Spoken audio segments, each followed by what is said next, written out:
महाराष्ट्राचे मुख्यमंत्री Devendra Fadnavis world economic फोरमसाठी स्वित्झर्लंडमधल्या दावोस या शहरात गेलेले आहेत. ते तिकडे गेलेले असताना मागच्या 2 दिवसांपासून महाराष्ट्रात ज्या चर्चा चालू होत्या की एकनाथ शिंदेचे नगरसेवक फुटणार आणि ते ठाकरेंना मिळणार, किंवा एकनाथ शिंदेचे नगरसेवक फुटणार आणि ते भारतीय जनता पक्षाला मिळणार, त्यानंतर आज नवीनच चर्चांना ऊत आलाय. ती चर्चा आहे दोन्ही शिवसेना एकत्र येऊन मुंबईचा महापौर शिवसेनेचाच करण्याची. अर्थात मुंबईचा महापौर मग शिवसेनेचा म्हणजे कुठल्या शिवसेनेचा होणार हा प्रश्न असेलच.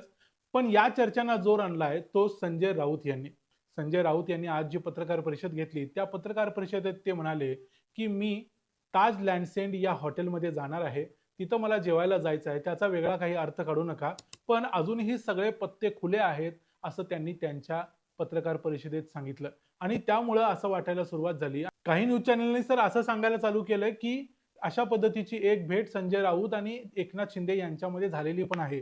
अर्थात तशी भेट अजून झालेली नसली तरी चर्चा मात्र मुंबईमध्ये अशा पद्धतीची आहे. मग नक्की मुंबईचा महापौर हा शिवसेनेचाच होणार आणि दोन्ही शिवसेना त्यासाठी एकत्र येणार, हे खरं होईल काय की याच्यामध्ये काहीच तथ्य नाही? हे सगळं बघूया आजच्या या व्हिडिओमध्ये. मी आहे रणजित यादव आणि तुम्ही पाहताय द मराठी बाणा. महाराष्ट्रातल्या 29 महानगरपालिकांच्या बरोबर मुंबईच्या महापालिकेचा निकाल देखील लागलाय. यामध्ये कुणालाही स्पष्ट बहुमत मिळालेलं नाही. त्यामुळं एकनाथ शिंदेची शिवसेना यामध्ये किंगमेकर ठरणार आहे. ते ज्याला पाठिंबा देतील त्यांचा महापौर होईल इथं असं स्पष्ट आहे. पण तरी देखील एक गोष्ट अशी सांगितली जाते की बाळासाहेब ठाकरेंचं नेहमी हे स्वप्न होतं की मुंबईवरती लागलेला जो भगवा आहे तो कधीही उतरता कामा नये आणि तो भगवा शिवसेनेचाच असला पाहिजे. मुंबईचा महापौर हा शिवसेनेचाच असला पाहिजे. एकनाथ शिंदेच्या नगरसेवकांचा आणि त्यांच्या पक्षाच्या अनेक लोकांचाही आग्रह आहे की पुढचा महापौर हा शिवसेनेचा असला पाहिजे. जास्तीत जास्त हे महापौर पद 2.5 वर्षासाठी वाटून घेतलं पाहिजे. पण या गोष्टीसाठी भारतीय जनता पक्ष तयार होण्याचे चान्सेस जवळजवळ नाहीत. कारण भारतीय जनता पक्ष हा संपूर्ण महाराष्ट्रात चांगल्या ऍडव्हान्टेजेस पोझिशन मध्ये आहे, त्यांना माघार घेण्याचं काही कारण नाही. त्यामुळं अशी आता चर्चा सुरू झालेली आहे की संजय राऊत हे ताज लँडसेंड हॉटेलमध्ये उद्या जाणार आहेत आणि तिथं एकनाथ शिंदेची भेट घेणार आहेत. या ठिकाणी बाकीच्या नगरसेवकांच्या बरोबर चर्चा होईल आणि मुंबईच्या महापौर पदावरती एका मराठी माणसाला, एका शिवसेनेच्या मराठी नेत्याला बसवायचं, जे बाळासाहेबांचं स्वप्न असायचं ते स्वप्न दोन्ही शिवसेना मिळून एकत्र येऊन पूर्ण करतील. जसं उद्धव ठाकरे आणि राज ठाकरे हे एकत्र येणं म्हणजे दोन भावांचं मिलन होणं हा जसा एक इमोशनचा भाग आहे, तसंच या दोन फुटलेल्या शिवसेना एकत्र येणं ह्या देखील या महाराष्ट्रातल्या अनेक लोकांच्या भावनेचा भाग आहे. कारण महाराष्ट्रातले अनेक लोक शिवसेना या पक्षाच्या बाबतीत, बाळासाहेबांच्या बाबतीत आणि त्यांच्या परिवाराच्या बाबतीत अतिशय संवेदनशील आहेत. त्यामुळे अशी शक्यता होईल काय याबद्दल अनेकांचं याकडे लक्ष लागले. पण तशी शक्यता होण्याचे चान्सेस फार कमी आहेत. त्याची 3 महत्वाची कारणं सांगता येतील. यातलं पहिलं कारण म्हणजे एकनाथ शिंदे यांच्याकडे आता त्यांच्याकडे जी शिवसेना आहे, या शिवसेना या पक्षाचा संपूर्ण कंट्रोल आहे आणि असं काही जर करायचं असेल तर भविष्यात त्यांना त्यांच्या पक्षाचा कंट्रोल गमवावा लागेल. कारण त्यांच्या पक्षामध्ये मोठ्या प्रमाणावर लोकशाही आहे असं आपण म्हणू शकतो. कारण शिवसेना असो किंवा इतर कोणताही पक्ष असो, या पक्षांच्या मध्ये एक सेंट्रल कमांड असते आणि सेंट्रल कमांडच्या भोवती ते पक्ष फिरत असतात. पण या एकनाथ शिंदेच्या शिवसेनेमध्ये मात्र शंभूराजे देसाई, उदय सामंत आणि इतर अनेक महत्वाचे नेते आहेत. हे सगळे नेते एकत्रितपणे निर्णय घेत असतात. त्यामुळे फक्त मुंबईच्या आसपासच्या नेत्यांचे हितसंबंध एवढंच पाहून कुठलाही निर्णय घेतला जाऊ शकत नाही. त्यासाठी महाराष्ट्रातल्या वेगवेगळ्या भागात असलेले सगळे शिवसेनेचे नेते तयार असतील तरच एकनाथ शिंदे असा निर्णय घेऊ शकतील. कारण असा निर्णय घेण्याचं संपूर्ण स्वातंत्र्य मुळात एकनाथ शिंदे यांच्याकडे नाहीच. कारण त्या पक्षामध्ये थोडीशी लोकशाही आहे, जी पक्षांतर्गत लोकशाही असं म्हणतो. त्यामुळे अशी लोकशाहीमध्ये असताना आपलं जे नेतृत्व आहे ते एकनाथ शिंदे जाणून बुजून उद्धव ठाकरेंच्याकडे द्यायला तयार होणार नाहीत. दुसरी गोष्ट म्हणजे ठाकरे आणि शिंदे यांच्यामध्ये जो एक कडवटपणा आहे, राज ठाकरे आणि एकनाथ शिंदे यांच्यामध्ये तसा कडवटपणा नाही. ते एकमेकांचे राजकीय विरोधक आहेत. पण एकनाथ शिंदे आणि उद्धव ठाकरे यांच्यामध्ये कडवटपणा आहे. त्यांच्यामधला विरोध हा फक्त राजकीय नाही, तो राजकीय असण्याच्या पलीकडे आहे.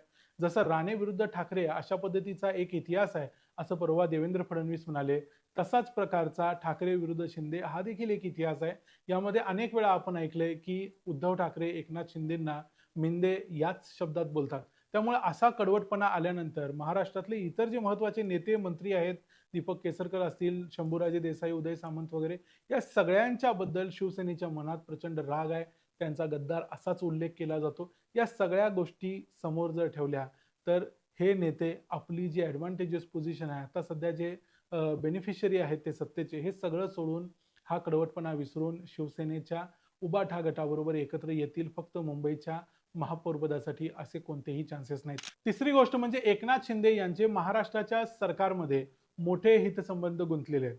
एक तर भारतीय जनता पक्षानं त्यांना महाराष्ट्राचं मुख्यमंत्रीपद दिलं, जे जवळ-जवळ त्यांना मिळण्याची कोणतीही शक्यता नव्हती. त्यांना एक मोठा नेता बनवलं. पण तरी देखील आता एकनाथ शिंदे त्यांच्यापासून जर वेगळं व्हायचा विचार करतील किंवा भारतीय जनता पक्षाला जर मुंबईत धोका द्यायचा विचार करतील, कारण जर शिवसेनेचा महापौर होण्यासाठी ते एकनाथ शिंदे आणि उद्धव ठाकरे एकत्र आले, तर तो बीजेपीला दिलेला धोका असेल. त्यामुळे असा जर धोका त्यांनी दिला, तर महाराष्ट्र सरकारमध्ये जे आता त्यांचं स्थान आहे, ते त्यांना गमवावं लागेल. कारण BJP plus NCP Ajit Pawar गट जरी मिळाले, तरीही महाराष्ट्राचं सरकार पूर्ण होऊ शकतं आणि अनेक महत्त्वाची खाती उलट अजित पवारांना मिळतील, जी आता सध्या एकनाथ शिंदे यांच्या गटाकडे आहेत. त्यामुळे एकनाथ शिंदे यांच्याकडे असलेली महत्त्वाची खाती, त्यांच्याबरोबर त्यांची इतर मंत्री, हे सगळी आपली मंत्रिपदं सोडून आपल्याकडे असणारं महाराष्ट्र सरकारमधलं सरकार पद सोडून ते फक्त मुंबईच्या एका महापौर पदासाठी एवढी मोठी रिस्क अजिबात घ्यायला तयार होणार नाहीत. दुसरी गोष्ट म्हणजे शिंदेंच्याकडे असणारे अनेक मंत्री किंवा त्यांचे अनेक आमदार यांच्यावरती ईडीच्या धाडी पडून गेलेले आहेत. ईडीची कारवाई त्यांच्यावरती चालू होती, पण जेव्हा ते सरकारमध्ये सामील झाले त्यानंतर या ईडीच्या केसेस सगळ्या थांबलेल्या आहेत. किरीट सोमय्या कुणाकुणाच्या कसं मागे लागलेले ते तुम्हाला सर्वांना माहिती आहे, महाराष्ट्रानं ते बघितलंय.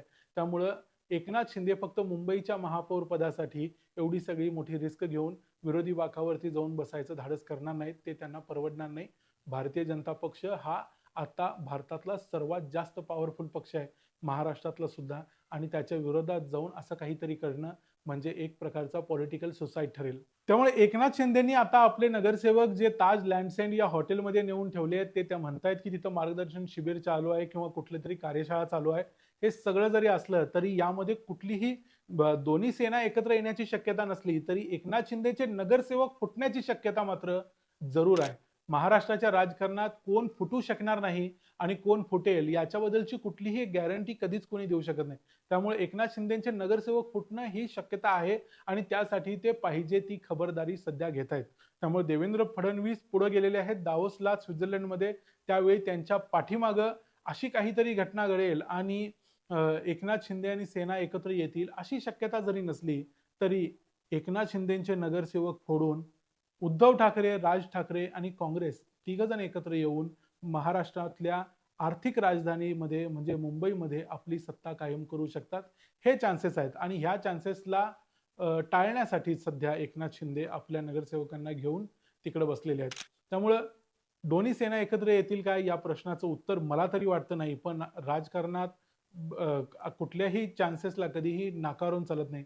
कोणतीही गोष्ट कधीही होऊ शकते. पण मला वाटतं की 99% अशी होण्याचे चान्सेस नाहीयेत.